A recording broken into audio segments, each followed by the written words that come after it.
Observe the people around you, and you'll see years of effort poured into specific goals, wealth, love, success, that somehow never materializes.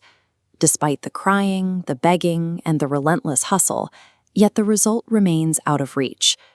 There is a physical tension to this kind of wanting. It's like trying to hold sand by clenching your fist tight.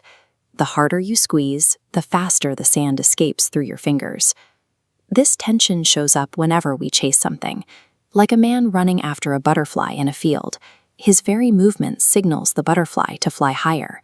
But if that man stops running, sits under a tree, and allows his breath to settle, that same butterfly often lands right on his shoulder. When you pull at a desire with everything you have, you are operating under a rule of existence that often pushes the object further away the harder you pull. Mastering this requires a shift in how you direct your energy. This ancient approach, sometimes called reverse practice, involves reconfiguring your inner state so the things you want feel drawn to you instead of chased by you.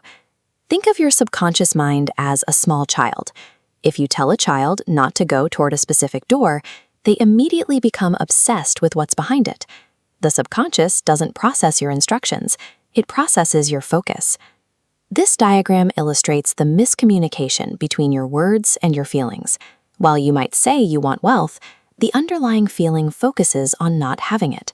Every time you ask, you signal the absence of what you want.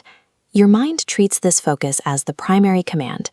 It takes that feeling of lack and settles into it, creating a mental environment where scarcity becomes your baseline reality. Reversing this requires you to step away from the obsession with the final outcome. A farmer understands this balance perfectly. He plants the seed, ensures the soil is healthy, and then he steps back. He trusts the natural timing of the earth. If that farmer returned every single hour to dig up the dirt and check for sprouts, he would kill the plant before it ever had a chance to grow. Obsessively checking on your progress or worrying why your goals haven't arrived yet is the psychological version of digging up that seed. The anxiety itself prevents the growth you're looking for. We tend to view our lives through this linear lens. First, we achieve the success in event A, and then we are allowed to feel the satisfaction in event B. To bypass the feeling of lack, you have to place satisfaction first.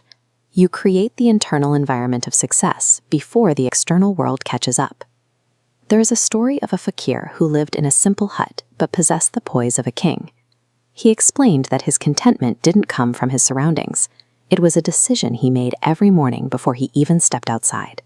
Practice moving, breathing, and speaking as if you are already sitting in the home you want or holding the position you desire.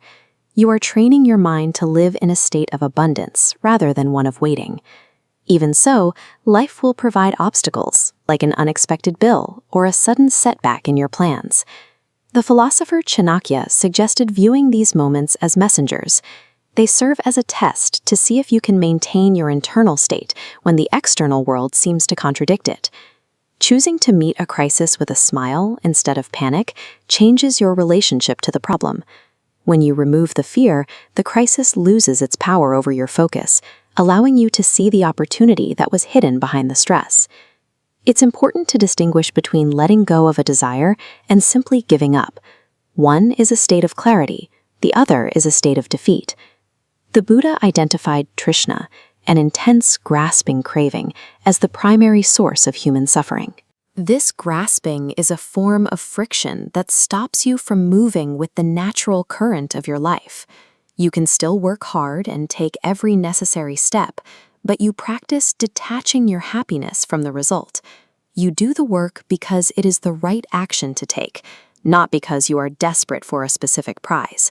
This allows you to stop pulling at the world. You move into a state of flow, where your actions are calm and your focus is steady. Take your most significant unfulfilled goal. Visualize it clearly. Feel the weight of wanting it, and then consciously set that weight down. When you reach the point where you no longer feel you must have that thing to be whole, you have removed the tension that was keeping it away. By letting go, you finally give it the space to arrive.